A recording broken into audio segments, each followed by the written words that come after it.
There's a war happening right now, and it's not in your bank account. It's in your mind.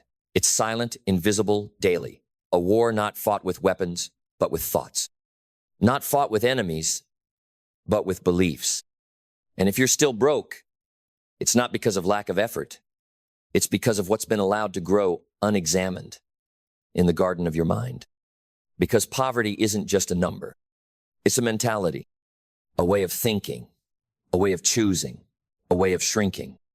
And until you confront the mental habits that are silently suffocating your potential, nothing will change. You can get a raise. You can get a business loan. You can win the lottery. But if your mind hasn't changed, your money never will. Because wealth doesn't begin with work. It begins with wiring. And the first mental habit that keeps people poor, waiting for the right time, the right moment, the perfect setup, the clean calendar, the money in place, the risk removed, the plan fully mapped out. But that moment never comes because it doesn't exist. The right time isn't found, it's made. It's declared. It's created by people who understand that action births clarity, not the other way around. Poor thinking waits for conditions. Rich thinking creates momentum. Because clarity doesn't come before motion, it comes through motion. If you wait until you're ready, you'll die waiting. Start with what you have. Start where you are. Start even if your hands shake. Because the world doesn't reward the one who plans the longest. It rewards the one who moves with courage in uncertainty. The second mental habit that keeps you poor, obsessing over other people's opinions. You're trying to get rich while still trying to be liked. Trying to break cycles while fearing judgment.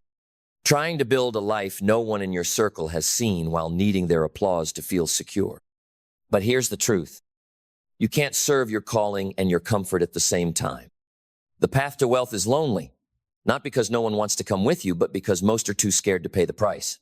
And if their opinion keeps you paralyzed, you'll never take the steps that make you free. Poor thinking is addicted to approval. Rich thinking is married to alignment. Alignment with vision. Alignment with values. Alignment with truth. Even when it costs you being misunderstood. If you can't be disliked, you're not ready to be wealthy. Because wealth requires conviction, not consensus. The third mental habit, believing that effort equals results. You think just because you're tired, you should be further along. Just because you worked hard, you deserve wealth. Just because you sacrificed, life owes you something. But life doesn't pay out based on energy spent. It pays out based on energy invested correctly. You can run 10 miles in the wrong direction and still be lost. You can hustle all day and build nothing of value. You can grind for years and be no closer because you never stop to ask, is this the right fight? Poor thinkers believe in the myth of merit without strategy. Rich thinkers optimize. They review, they reflect, they adjust. They don't just ask, did I work hard today? They ask, did I work smart? Did I move the needle? Did I move in the right direction? Effort is noble, but it's not enough. Without vision, effort is exhaustion in disguise. The fourth mental habit, treating money emotionally. You spend when you're stressed. You buy when you feel unseen. You sabotage because you feel unworthy. You avoid because facing the numbers brings shame. So you repeat the cycle month after month. Spend, justify, regret, ignore, start over. And you wonder why your wealth never grows. Money doesn't respond to feelings, it responds to discipline, to stewardship, to systems. Poor thinkers use money to feel better. Rich thinkers use money to build better. They track. They study. They make decisions rooted in facts, not moods. They know that feelings are valid, but feelings don't write checks. The fifth habit, avoiding responsibility. Blaming the government. Blaming your childhood. Blaming your ex. Blaming the market. But the longer you keep pointing out there, the less power you have in here. Because every excuse you speak becomes a chain around your future. Every time you say, they won't let me, you teach your brain that you're powerless. Poor thinkers seek someone to rescue them. Rich thinkers rescue themselves. They don't say, whose fault is this? They say, what can I control right now? They take extreme ownership, even when it hurts, because they know no one can free what they still refuse to own. And ownership, that's the birthplace of wealth. Because when you own it, you can transform it. And when you transform it, your mindset, your habits, your internal narrative, you begin to realize wealth isn't something you chase. It's something you become. But not before facing the sixth mental habit that keeps you poor. Thinking too small. You dream in inches when you were born for expansion. You shrink your ideas to make others feel safe. You talk about surviving the month while your spirit is screaming to shape the next decade. Small thinking is a slow death. It keeps you stuck in maintenance mode, managing crumbs instead of building empires. Poor minds worship just enough. Rich minds stretch. They think in impact. They think in scale. They think in decades, not days. And they know you don't build wealth by trying to survive poverty. You build it by learning to think like a builder. The size of your thinking sets the ceiling for your life. And right now, if your ceiling feels low, it's not because you're stuck. It's because your vision is. Raise it. The seventh mental habit, talking more than you execute. You post. You plan. You polish. You talk about what you're going to do, what you're building, what's coming soon. But it's all surface, all motion, no movement, because talking feels productive. It gives you the dopamine hit of progress without requiring the discipline of follow-through. But wealthy minds don't talk their way to power, they build it. Brick by brick, quietly, consistently. While others perform, they produce. While others market, they master. While others chase visibility, they chase value. Poor thinkers live in idea land. Rich thinkers live in execution mode. If you speak more than you build, your life will echo with potential unfulfilled. The eighth mental habit that keeps you broke? Comparing constantly. You look left and right more than you look inward. You measure your path by someone else's pace. You let social media make you feel behind because someone posted a win you haven't had yet. Comparison is the thief of power. It makes you question timing. It makes you forget your mission. It makes you resent your own progress. Poor minds obsess over others. Rich minds obsess over growth. Because true wealth is not better than them. It's better than yesterday's you. The only competition is the voice that tells you you're not enough. And when you silence that voice with consistency, confidence, and character, wealth finds you, not because you shouted louder, but because you stayed longer. And finally, the ninth mental habit, thinking money is the goal. You say you want freedom, but you chase numbers. You say you want impact, but you obsess over income. You say you want peace, but your daily grind is built on panic. Here's the truth. Money is not the mission. It's the multiplier. It amplifies who you already are. If you're scattered, money multiplies chaos. If you're aligned, money multiplies impact. Poor minds chase cash. Rich minds cultivate capacity because they know when you become a person of value, money must follow. Not maybe, not hopefully, inevitably. So stop trying to look rich and start becoming so valuable, so focused, so refined, so disciplined that wealth can't help but rise in your presence. Not because you were lucky, but because you broke the habits that kept you poor and built the mindset that made you unshakable. Because that's what real wealth is. Not something you inherit, not something you imitate, not something you wait for, but something you embody. You don't build wealth by tweaking your bank account. You build wealth by reconstructing your mind. And when that mind is rooted in strength, not scarcity, when your thoughts are tied to purpose, not panic, when your decisions reflect legacy, not insecurity, That's when money stops being a mystery and starts being a byproduct. Because the game was never about money. The game was about who you're willing to become. The kind of person who doesn't flinch when plans fall apart. The kind of person who doesn't shrink to make others comfortable. The kind of person who doesn't spend to feel something. The kind of person who doesn't wait to be ready, they rise ready. You want to know why the rich get richer? It's not a conspiracy. It's a consequence.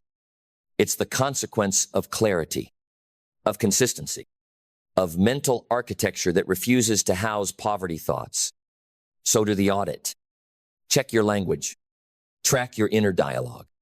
What you say when things go wrong. What you believe about people who win. What you feel when someone else breaks through. What stories you've kept on repeat because they feel familiar. Burn them and replace them with standards. Not fluff, not hype. Standards. Standards for how you think. Standards for what you allow. Standards for what you repeat. Standards for the identity you wear every single day. Because no, it's not easy. Yes, it will hurt. Yes, it will cost you your old life. But the return? Freedom, peace, presence, options, impact, legacy. And that's the real win, not the income, but the authority. The authority over your time. The authority over your choices. The authority to say, I'm not broke anymore, not because I got paid, but because I got clear. Clear in thinking, clear in action, clear in alignment. That's how the game is played. And the ones who master it, they don't just get rich. They become untouchable. Because when your mind is untouchable, your life becomes unstoppable. Not because nothing goes wrong, but because nothing owns you anymore. You've outgrown scarcity. You've outgrown chaos. You've outgrown the fragile identity that needed validation to feel worthy. You've upgraded your operating system. Now you think like a leader. You move like a builder. You decide like a king. You execute like someone who expects to win. That's not arrogance. That's alignment. You don't walk around yelling that you're rich. Your presence declares it for you because it's in the way you move, the way you show up on time for your dreams, the way you say no to things that don't pay your future, the way you guard your time like a fortress, the way you honor your word even when it's only you who hears it. You want to kill poverty? Start with your patterns. Because poverty is a pattern of excuses, of hesitation, of blame, of avoidance, of emotional indulgence dressed up as self-care. But wealth is also a pattern of discipline, of consistency, of action without applause, of saying yes to legacy and no to laziness. And you have to choose, not once but daily. Choose whether your habits will fund your future or finance your failure. Choose whether your mind will lift you or limit you. Choose whether you'll live in loops or write new laws for your life. Because you can't pray for wealth while thinking like a slave. You can't talk success and walk in fear. You can't post motivation while living in mental poverty. So rebuild the system. Tear down the lies. Throw out every thought that makes broke look acceptable. No more shrinking. No more waiting. No more pretending that you're just in a season. You're in a cycle. And cycles break when you do. When you break the mental agreement you made with being stuck. When you stop telling your story like it's an anchor instead of an origin. When you get tired, not just tired of being broke, but tired of thinking broke. And from that place, that burning, honest, soul-awakening place, you build not just a better budget, not just a better strategy, but a better you, the kind of you who doesn't flinch when life tightens, the kind of you who doesn't fold in silence, the kind of you who walks in a room with nothing in your pocket but everything in your posture. That's wealth. That's royalty. That's the final level, where nothing owns you but your standards. And when you get there, really get there, you won't have to scream success. You'll breathe it. You'll walk it. You'll live it. Because you didn't just change your money. You changed your mind. And that changed everything. Let's stop lying. Let's stop dressing it up. Let's stop wrapping it in fluffy language.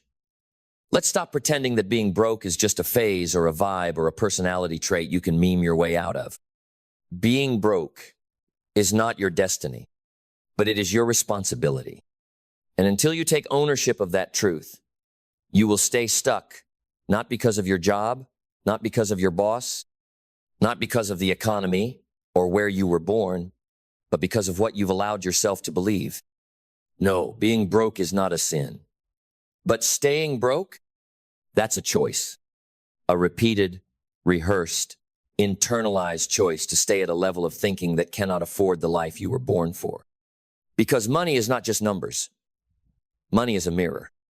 It reflects your mindset, your habits, your courage, your self-worth. And if your wallet is empty, I promise you so is your clarity. If your accounts are starving, so are your standards. If your life feels stuck, it's not the world, it's your decisions that have plateaued. The first reason you're still broke? You're waiting for rescue instead of creating responsibility. You keep waiting for the government, for your big break, for someone to finally see your worth, for a raise that matches your potential, for a partner that will fix your chaos. But nobody is coming. Nobody owes you a breakthrough. Nobody owes you success. Nobody owes you understanding, opportunity, a shot. That's your job. That's your duty. That's your daily decision. You keep passing the weight of your life to other people's choices. But you don't get to live rich off borrowed power. You only rise when you decide to carry what's yours and only yours. Responsibility is heavy, but it's holy. It doesn't say, it's my fault. It says, it's my fight. It's the moment you stop blaming your past and start building your present. It's when you stop reciting your pain and start rewriting your process. If you don't make responsibility your identity, poverty will make you its servant. The second reason you're still broke, you don't respect your time. You think time is just something you fill. You let people steal it. You let devices dilute it. You let distractions devour it. And every time you scroll instead of build, every time you say yes when you should have said no, every time you choose comfort over commitment, you are telling the universe, I'm not ready for abundance. I still waste the one currency I can't earn back. Rich people don't manage time, they own it. They don't say, I'm busy. They say, I'm building. They don't squeeze dreams into gaps between entertainment. They create rituals that generate results. Your schedule is your standard. And if your calendar is chaotic, so is your cash flow. Track it. Guard it. Invest it like your future depends on it. Because it does. The third reason you're still broke? You're afraid to sell. Afraid to offer. Afraid to charge what you're worth. Afraid to speak up. Show up. Stand out. Afraid to be seen as too much, too bold, too confident. So you hide. You discount. You downplay your gifts. You whisper your value instead of shouting it with conviction. But here's the truth. Money flows to value. And if you won't own your value, don't be surprised when no one pays you for it. Selling isn't manipulation. It's service. It's the bridge between what you carry and who needs it. It's the act of believing in your worth loud enough to invite others to experience it. The rich aren't better, they're just bolder. They don't wait to be picked, they present themselves. They don't beg, they build. They don't apologize for winning. They teach others to win too. If you're scared to sell, what you're really scared of is rejection. But let me tell you, this rejection won't kill you. Being broke, when you had the power to change, it will. The fourth reason you're still broke? You're emotionally irresponsible. You let your feelings run your finances. You spend to numb. You buy to impress. You avoid to protect your ego. You think money is about math, but really, it's about mastery. You don't need another budget. You need emotional discipline. Can you hold discomfort without buying something you don't need? Can you feel unworthy without proving your status through material lies? Can you sit with the silence of building without needing the dopamine hit of spending? Because if your emotions own your wallet, your destiny is rented and it's never in your name. The rich are not cold, they're clear. Clear on what matters. Clear on what compounds. Clear on what is distraction and what is destiny. And the fifth reason? You're allergic to boredom. You quit too soon. You jump to the next thing. You bail when the momentum slows down. You chase novelty instead of building depth. But wealth is boring. Success is monotonous. Discipline is unsexy. Repetition is sacred. You want variety, but your bank account wants consistency. Show up when it's easy and when it's exhausting. Do the work when it's fresh and when it's flat. Because mastery is not built in inspiration. It's built in repetition with excellence. That's the cure for broke. That's the fix. Responsibility, time ownership, courage to sell, emotional mastery, boredom-proof discipline. Not glamorous, not viral, not convenient, but truthful. And the truth will make you rich. Rich in money, yes.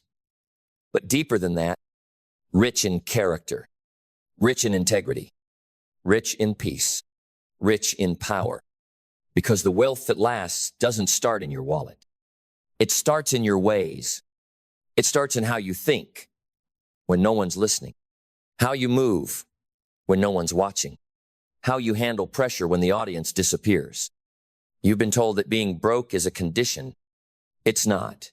It's a culture of delay, a culture of excuse, a culture of emotional impulse wrapped in financial slavery. And the cure for culture is not just cash. It's consciousness.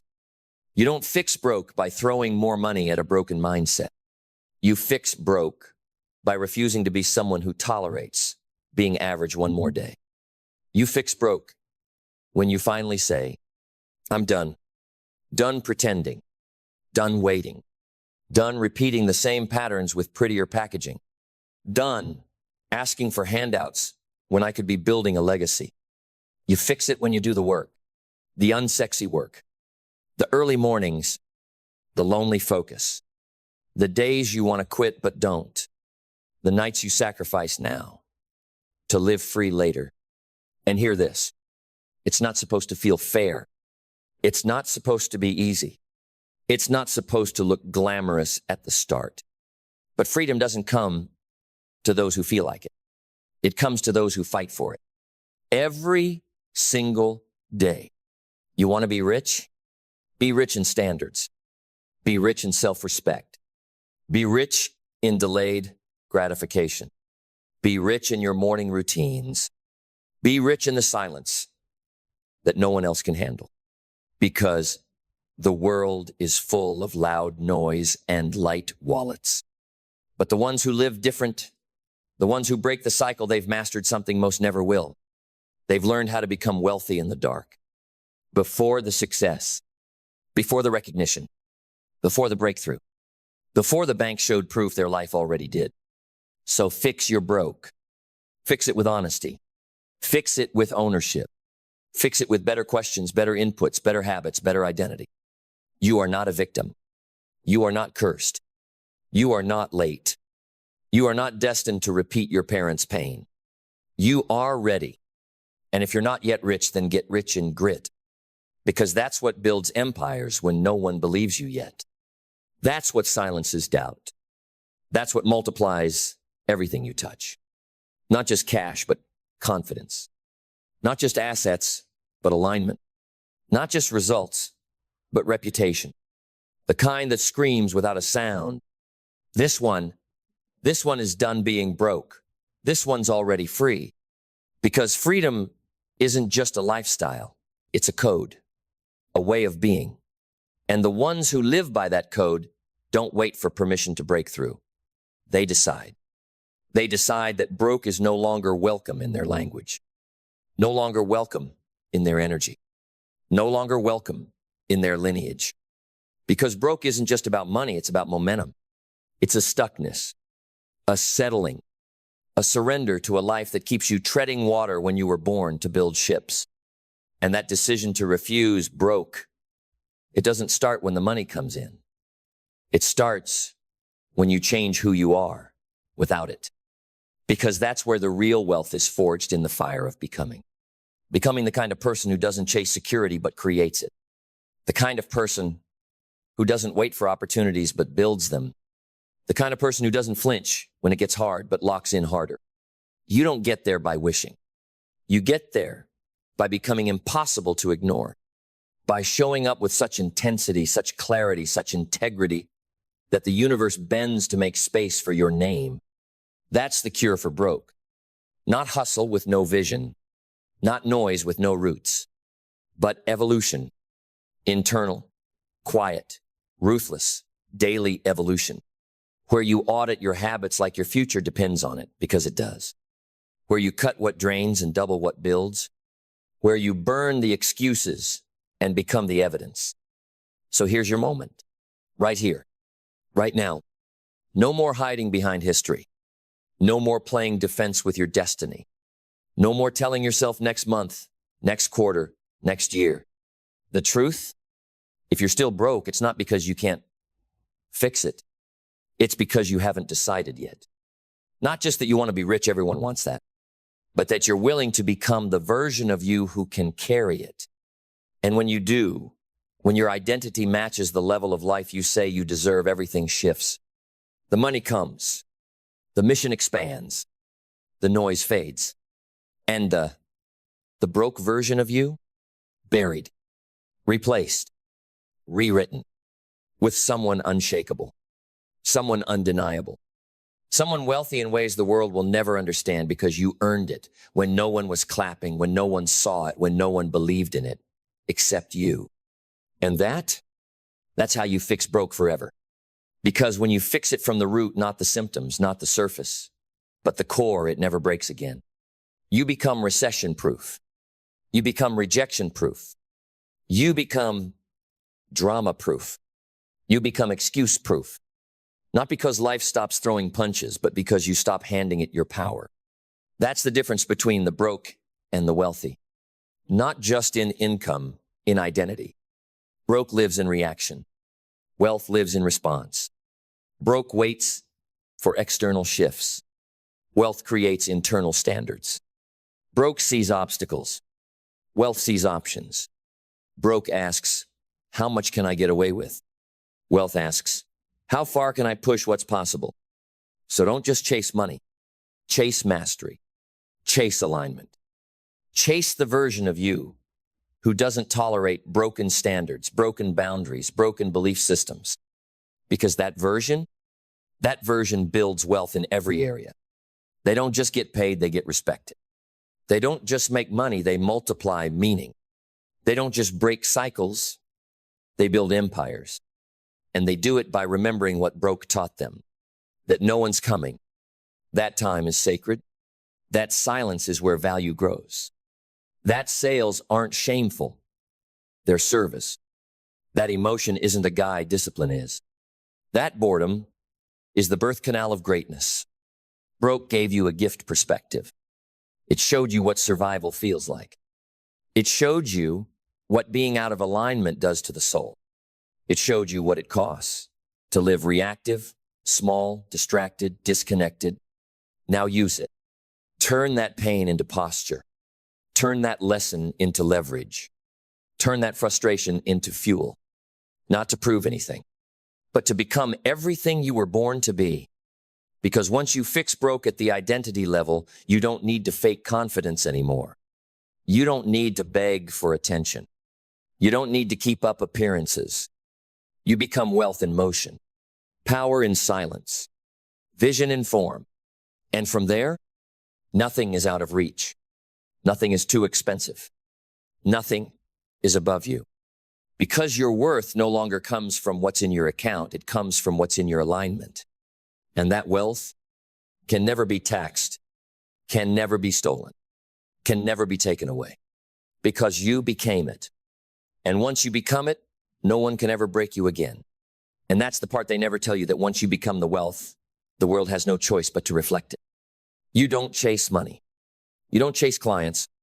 You don't chase validation. You attract what mirrors your new standard. Because wealth is not something you stumble into. It's something you calibrate to, a frequency you live on, a temperature you refuse to drop from, a level you no longer dip beneath, not because it's easy, but because it's earned. And earning it has nothing to do with being busy, nothing to do with hustle for hustle's sake, nothing to do with grinding without guidance. It has everything to do with intention, with living as if your time is divine, with moving like someone who's been assigned a purpose too powerful to waste on worry. That's what broke steals from you, not just money, but your memory. It makes you forget who you are, makes you forget you were born to build, not just beg, born to create, not just consume, born to expand, not just survive. But you remember now. And once you remember, once you truly recall what you're made of, you stop playing games with your potential. You stop loaning your life to distractions. You stop renting space in your future to fear. You take back the keys. You walk into your next season with a spine made of steel. And you build with clarity, with conviction, with a commitment no storm can shake. That's when everything changes. Not when the world gives you permission, but when you stop waiting for it. When you stop asking for opportunities and start becoming one. When you stop hoping for success and start commanding your mornings, your habits, your circle, your mind. Because wealth doesn't visit those who dabble. It lives with those who decide, who burn the old story, who divorce their excuses, who rise at a frequency that poverty can't survive in. So let this be the line. Let this be the moment the old you, the one who tolerated broke, gets buried. And the new you, the one who builds abundance from the inside out, walks forward. Not to try, to take the life that's been waiting, the power that's been asleep, the future that was always yours. As soon as you were willing to fix broke at the source, once and for all.